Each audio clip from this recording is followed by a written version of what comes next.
መልእክቶችን ለማስተላለፍ ፈልጋለሁ። እንግዲህ አንዳንድ ደቂቃ ሰጣለሁ። ስለዚህ ወደ ጉዳዩ ልግባና አባቶች እግዚአብሔር ያክብራችሁ፣ አክብራችሁ ስለመጣችሁ ምዕመናንም ሁሉ ተረፈራለሁ። ብዙ ምዕመናን የሉም። እኛ የነበራችሁ ምዕመናን ምስክር ናችሁ፣ ተናግረናል በደንብ ቤተክርስቲያን።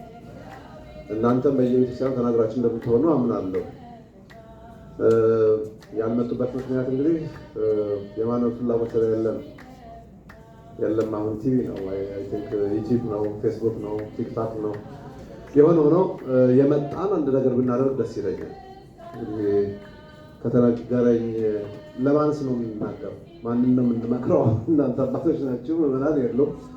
ስለዚህ አባቶች በተለይ ቀደም ብለን ብናገር ጥሩ ነበረ። ያላችሁን በቂ ናችሁ። አንድ 10 መጽሐፍት ይዘን ሄደን ለምዕመናን በዱቤ ውሰዱ፣ ገዝታችሁ ውሰዱ፣ ለምዕመናን ብሰጡ ደስ ይለኛል። ላልመጡ ሰዎች ለምንድን ነው ያልመጣችሁ? እኔ 10 መጽሐፍ ይዣለሁ፣ 10ውን ለምዕመናን እሰጣለሁ። ስለዚህ ከፍዬ ነው የወሰድኩ። ከፍላችሁ ትወስዱ ጥሩ ነው። ካልሆነም ደግሞ ገንዘብ ካልያዛችሁ ደግሞ በዱቤ ወስዳችሁ 10 እያንዳንዳችሁ ምዕመናን ነው አባቶች በተለይ ምዕመናንም እንደዚሁ ብናደርግ ይሄ ይጠቅማል በእውነት። ለወደፊቱ ሰዎች ምዕመናን የሚመጡበት መንገድ የሆነ ነገር መፈለግ አለበት እንጂ ይህን ሁሉ ተረክሙበት እንደዚህ መሆኑ ጥሩ አይደለም።